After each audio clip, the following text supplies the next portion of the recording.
The year was 1945. The place was Fayetteville, West Virginia.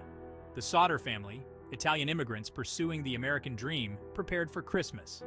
Their modest home bustled with activity as George and Jenny Sodder, along with 9 of their 10 children, anticipated the holiday. The eldest son, Joe, served his country overseas in the war. Christmas Eve was a night for family, a night for tradition, a night for celebration.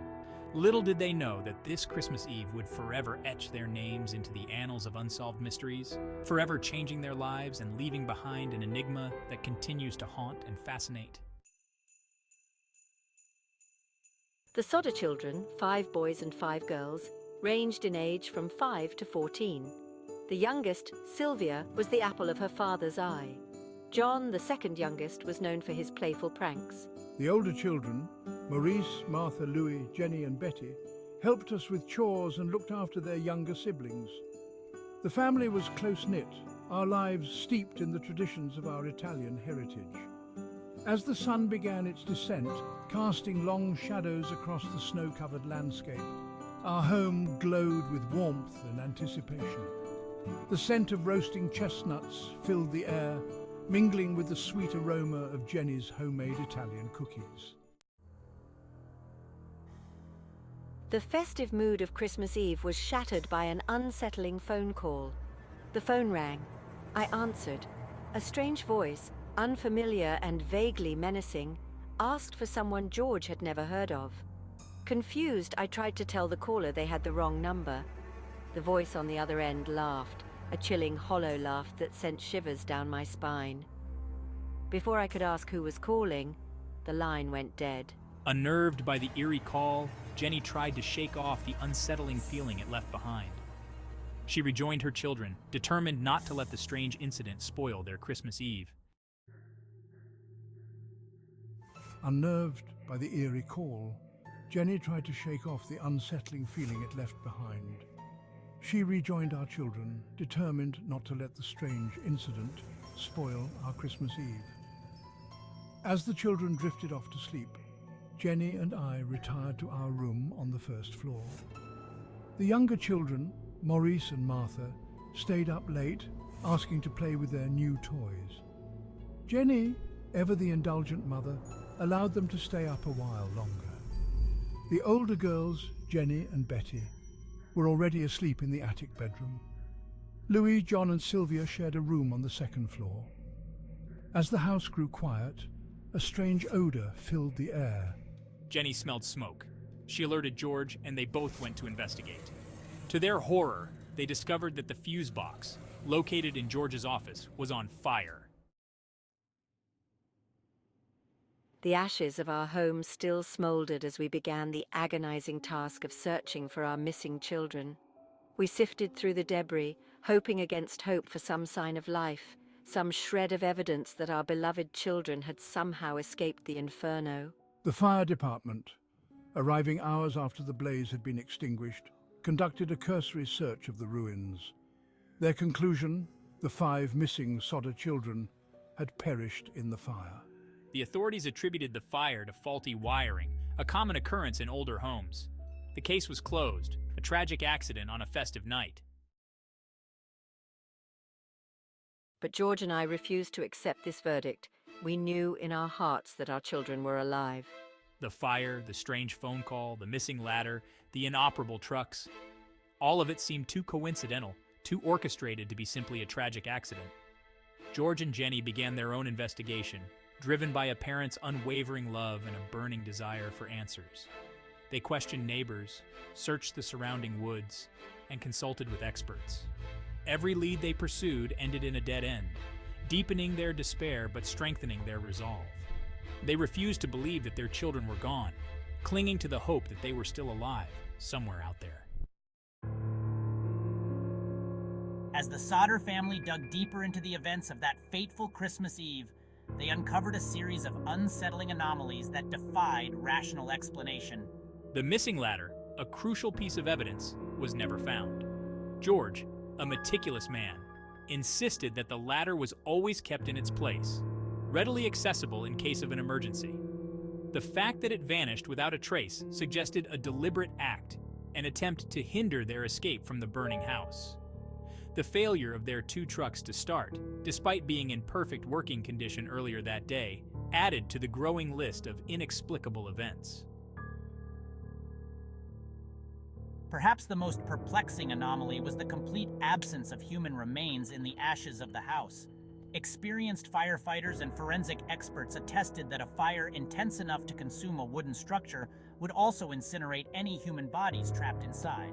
Yet, not a single bone, tooth, or other identifiable human remain was found in the debris. This inexplicable absence of physical evidence fueled the Sodders' belief that their children had not perished in the fire. It suggested that the fire was a cover-up, a staged event designed to conceal a more sinister crime. Despite the lack of concrete evidence and the passing years, I never gave up hope. My maternal instincts told me that my children were still alive. My grief transformed into a fierce resolve, a burning desire to uncover the truth and reunite with my lost children. I poured my heart and soul into the investigation, tirelessly pursuing every lead, no matter how improbable. Louis contacted us, claiming to have seen our missing children at a hotel shortly after the fire. She described the children in detail, mentioning specific physical characteristics and personality traits that matched the missing Sodder children. The woman's account, though lacking concrete evidence, breathed new life into our hopes. It suggested that our children had been abducted, spirited away from their home and taken to a distant location. The disappearance of the Sodder children remains one of the most baffling, unsolved mysteries in American history. Over the decades, numerous theories have been proposed, ranging from accidental death to elaborate abduction plots. Some believe that the children perished in the fire, their remains somehow lost in the chaos and destruction. Others contend that they were kidnapped, possibly by individuals with a vendetta against me, or by human traffickers seeking to exploit vulnerable children. Still others speculate that the children were taken by members of a shadowy organization, spirited away to a life of secrecy and anonymity. Despite the passage of time and the countless hours devoted to the investigation, the truth remains elusive.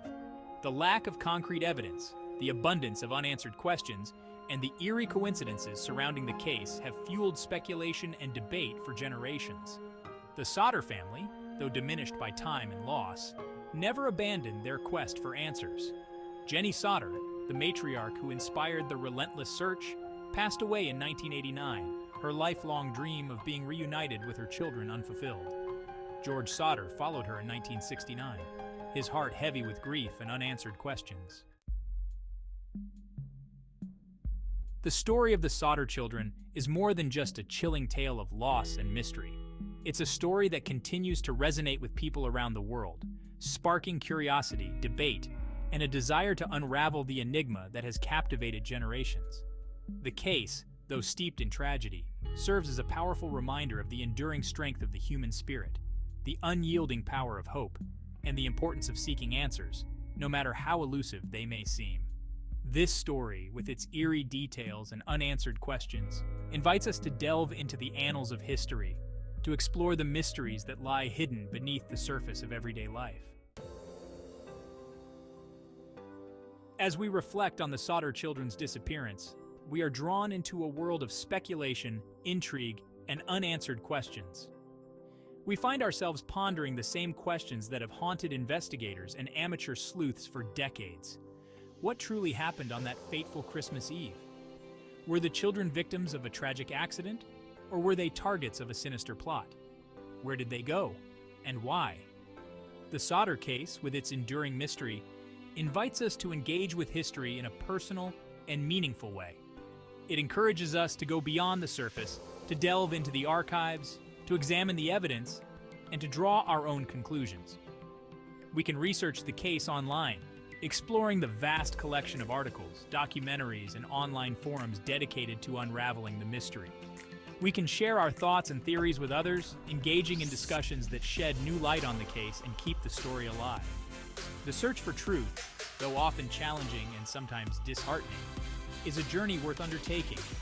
The Sodder children's story reminds us that even in the face of seemingly insurmountable obstacles, the pursuit of justice, the unwavering belief in hope, and the enduring power of love can sustain us.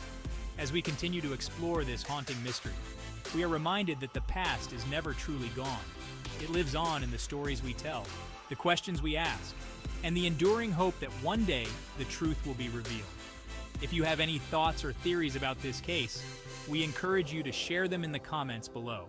Let's keep the conversation going and continue the search for answers together.